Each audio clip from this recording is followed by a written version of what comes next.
सभी साथियों को नव बधाई और जय भीम। मित्रों, आज हम एक कहानी के माध्यम से ये जानने का प्रयास करेंगे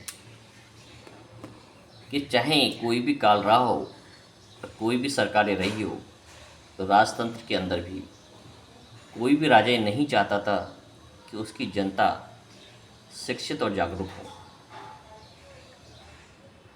राजा का प्रयास यही रहता था कि उसकी जनता अज्ञानता के अंधकार में डूबी रहे, अंधविश्वास में डूबी रहे। तो ऐसी ही एक छोटी सी कहानी है, हमें आंखें चाहिए। कहानी का शीर्षक है हमें आंखें चाहिए। एक 20 साल का नौजवान राजा के पास जाता है।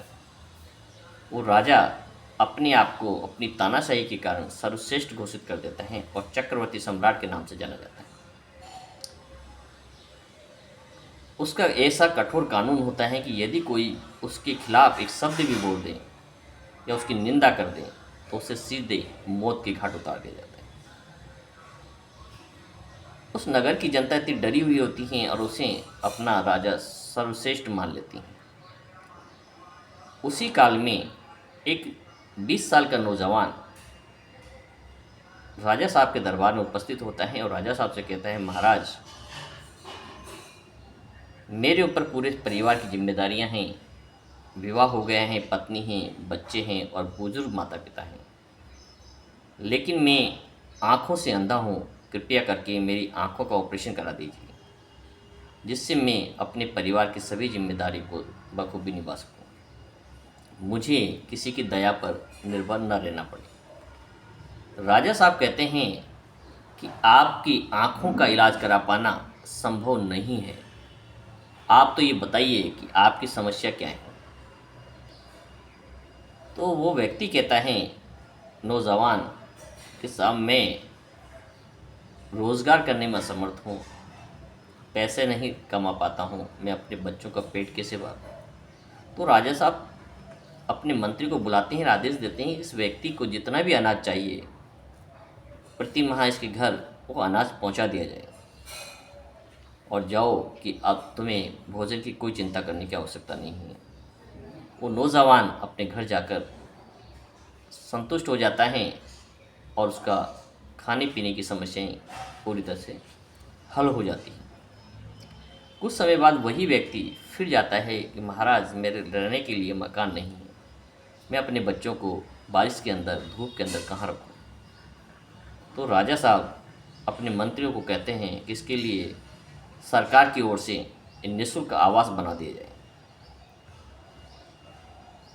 तो वो व्यक्ति वापस जाकर फिर संतुष्ट हो जाता है और कहता है कि भाई, मुझे अब आराम से सरकार की ओर से, राजा साहब की ओर से मुफ्त का आवास मिल गया है, मुफ्त का अनाज मिल रहा है, जिससे मैं पेट पाल पा रहा हूँ। कुछ समय बाद जाता है कि साहब, मैं बार बार बीमार होता हूँ, परिवार बीमार होता है, उसके लिए मुझे दूर तक जाना होता है, पैसों की आवश्यकता होती है, कृपया आप मेरी आँखों का इलाज करवा दीजिए, ऑपरेशन करा दीजिए। राजा साहब कहता है, ये संभव नहीं है। आपके लिए निःशुल्क चिकित्सा की व्यवस्था हमारी ओर से होगी, सरकार की ओर से होगी। और अपने मंत्री को आदेश देता है, इस व्यक्ति को जितनी भी इलाज की आवश्यकता हो, हमारी ओर से, सरकार, राज्य की ओर से मुफ्त में इसका इलाज करा दिया जाए। इलाज हो जाता है, उसे आवास मिल जाता है, उसे भोजन की सुविधाएं मिल जाती हैं। एक दिन उसके मंत्री जो राजा साहब का अपने राजा से प्रश्न करता है कि महाराज, आपने इस व्यक्ति की आँखों का इलाज कराने के स्थान पर इसके लिए निःशुल्क मकान बना के दिया, इसको भोजन की व्यवस्था जीवन भर के लिए आपने कर दी, ये 5 किलो अनाज ले जाएं और खाता रहें, मुफ्त में इसके दवाओं की व्यवस्थाएं कर दी। यदि आप चाहते तो इनमें से मात्र 10% कुछ चंद पैसों से ही इसकी आँखों का ऑपरेशन करा के आप इतनी बड़ी जिम्मेदारी से मुक्त हो सकते थे। ये खर्चा आपका बच सकता था। राजा साहब अपने मंत्री को बुलाते हैं, कहते हैं कि तुम्हें मंत्री बना किसने दिया, तुम तो किसी योग्य ही नहीं हो। मंत्री आश्चर्यचकित होकर प्रश्न दोबारा करता है कि महाराज, मुझे समझ नहीं आया कि आपने ऐसा क्यों कहा, कि यदि आप में इतनी अक्ल होती तो आप राजा होते। और आप राजा नहीं हो इसीलिए नहीं हो। तुम्हें ये पता होना चाहिए, यदि इस व्यक्ति की आंखें बहुत सस्ते में हो सकती हैं, ठीक, मुझे पता था, लेकिन उसके मैंने 10 गुना पैसा इसकी सुविधाओं पे खर्च किया। वो इसलिए किया कि यदि मैं इन्हें आँखें सही करा देता तो इस आँखों से वो मेरे काले कारनामों को स्वयं देख लेता और जनता को जाकर बताता कि राजा साहब किस प्रकार से लोगों के हक अधिकार को खा रहे हैं, किस प्रकार से लोगों के शोषण कर रहे हैं, किस प्रकार उनकी मजबूरी का फ़ायदा उठाया जा रहा है।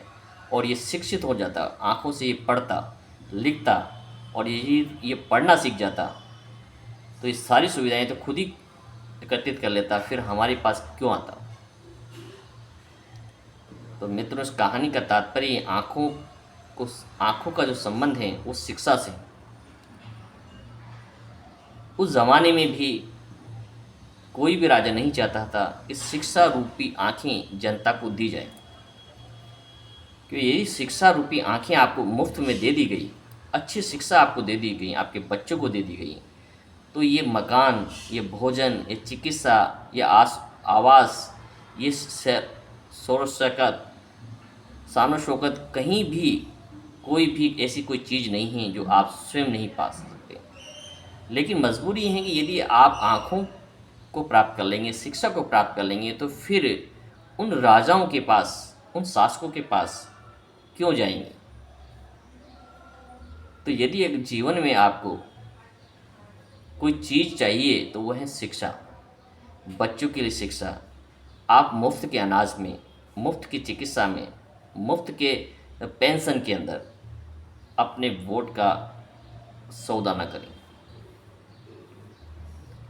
अपने बच्चों के लिए सरकार से शिक्षा मांगे, मुफ्त शिक्षा मांगे और उच्च शिक्षा मांगे।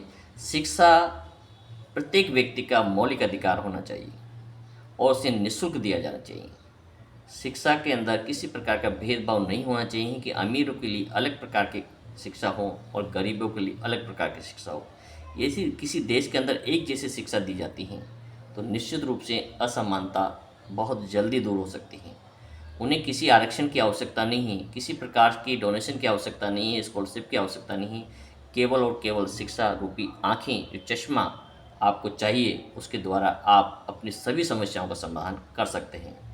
लेकिन शायद उस ज़माने में भी और आज भी आम लोगों के साथ यही हो रहा है कि उन्हें मुफ्त की वो चीज़ें दी जाती हैं जिससे वो आँखों को प्राप्त करके स्वयं कमा सकता है।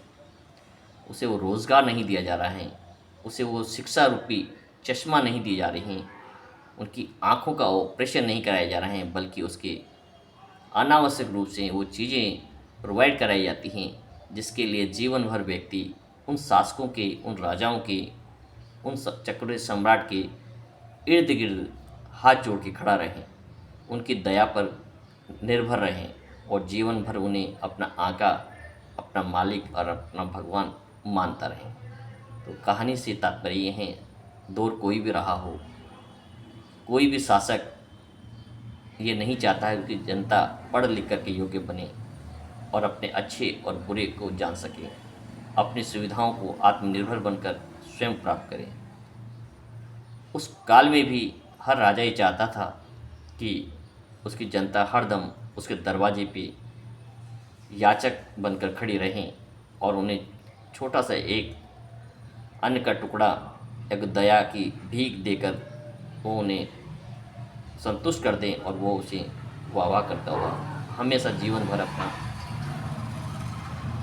स्वामी मानकर संतुष्ट रहें और उनकी सत्ता हमेशा काबिज रहे, कोई उनकी सत्ता के खिलाफ न बोले। तो कहने का तात्पर्य है, आज लोकतंत्र है, लोकतंत्र में हमें जो चाहिए वह है महत्वपूर्ण शिक्षा, क्योंकि शिक्षा इतनी महंगी हो चुकी है कि प्रत्येक व्यक्ति के लिए और ख़ास करके मध्यम वर्ग के लिए उच्च शिक्षा प्राप्त करना एक असंभव कार्य रह गया है। इसलिए शिक्षा रूपी आँखें आपको कोई नहीं देना चाहता है, बाकी सब चीज़ आपको मुफ्त में देने को सरकारें तैयार हैं। तो आप समझें, शिक्षा का महत्व जानें और अपनी पूरी क्षमताओं को शिक्षा पर ही खर्च करें, अपने बच्चों को शिक्षित करें, जिससे कि उन्हें किसी की भी प्रकार की मुफ्त के अनुदान की आवश्यकता ना पड़े, किसी भी प्रकार के आरक्षण की आवश्यकता ना पड़े और वो आत्मनिर्भर बन सकें। तो शिक्षा के ऊपर ये छोटी सी कहानी थी।